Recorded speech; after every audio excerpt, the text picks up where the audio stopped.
Thank you, Johnny. Good morning, everybody. Come on, आप इससे बढ़िया कर सकते हैं. Good morning everybody.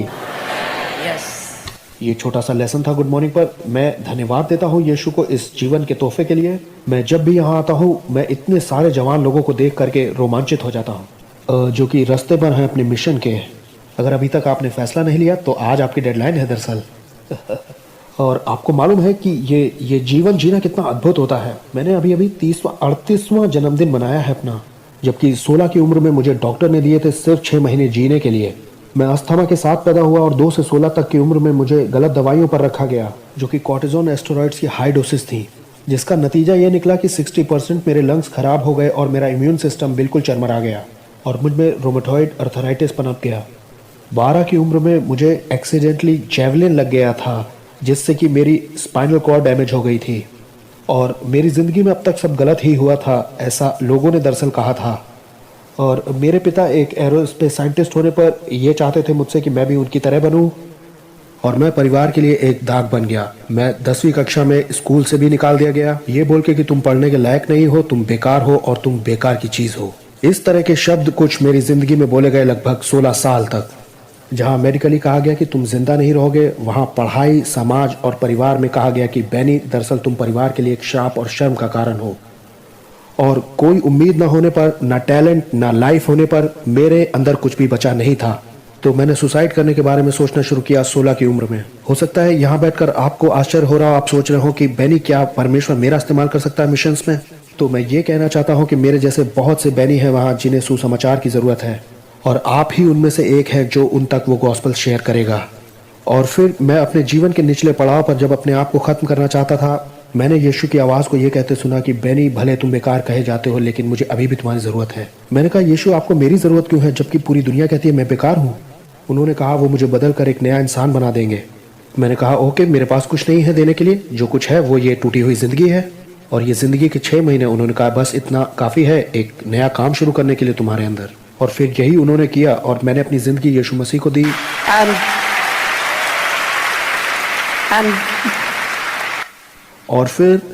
और फिर मैंने उस एक्सपायरी डेट को भी पार कर लिया जो कि डॉक्टर ने मुझे दी थी ज़िंदगी जीने के लिए.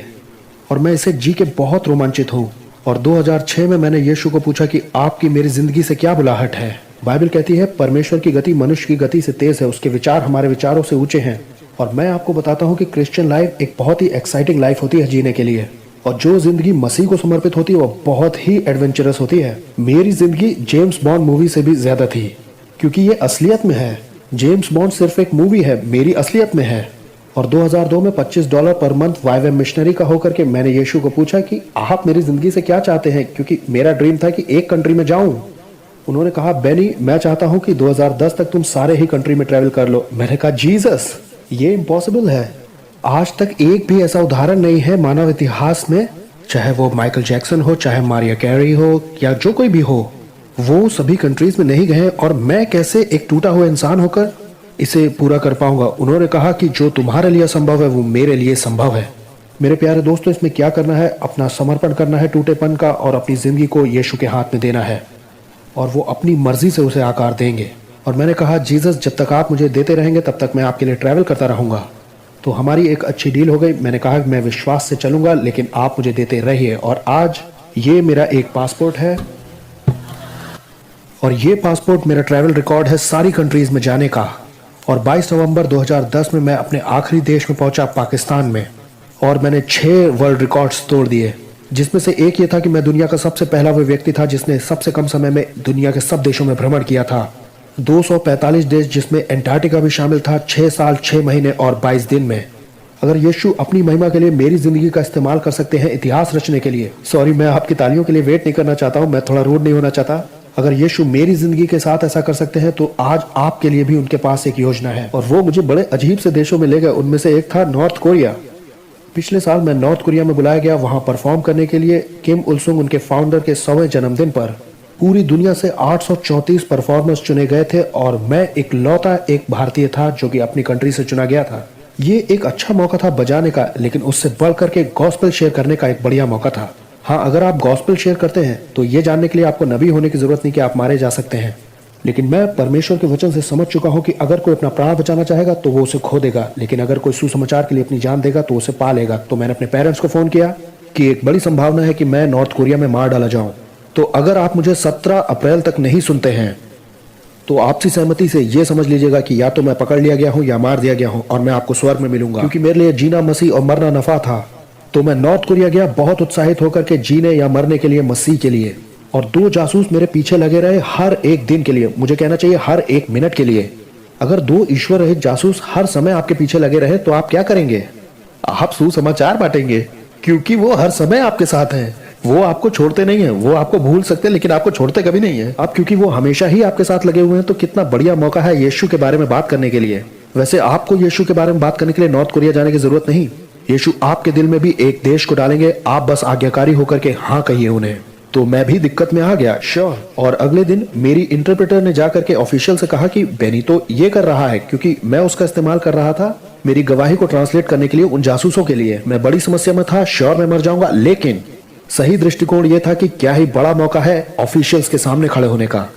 और मैंने अपनी गवाही बताई, ये जानते हुए कि मैं मारा जा सकता हूं। लेकिन अधिकारी ने मुझसे सवाल पूछा कि कैसे तुम इतना श्योर हो कि तुमने 16 में यीशु ही की आवाज सुनी थी? ये तुम्हारी खुद की कल्पना भी हो सकती है। मैंने कहा सर, मेरी खुद की कल्पनाओं ने तो मुझे खुद को मारने के लिए कहा था। वो आवाज तो यीशु ही की थी जिसने मुझे जीवन दिया और बहुतायत का जीवन दिया, और उसने भी मेरी गवाही सुनी। मेरे दोस्तों, मैं आपको बताना चाहता हूं कि हिम्मत रखिए, यहां तक कि मौत के उस मुकाम तक भी यीशु के प्रेम को बांटने के लिए।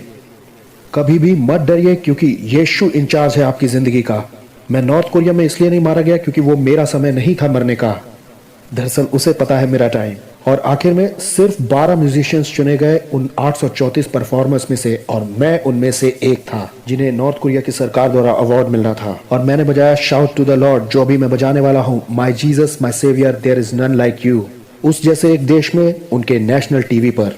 अगर परमेश्वर इस्तेमाल कर सकता है एक क्रिश्चियन का, एक इंडियन का, इस गिटार के साथ, एक गिटार जिसे डिजाइन करने में परमेश्वर ने मदद की ओलंपिक गेम ग्रीस के लिए, अगर परमेश्वर मेरे जैसे टूटे और बेकार बच्चे को चुन सकता है जो कि समाज का दुत्कारा हुआ है, ऐसा पहला गिटार बनाने के लिए दुनिया का जिसमें ड्रम लगा हुआ है, तो आपके जीवन के लिए भी, यीशु के लिए कुछ भी असंभव नहीं है।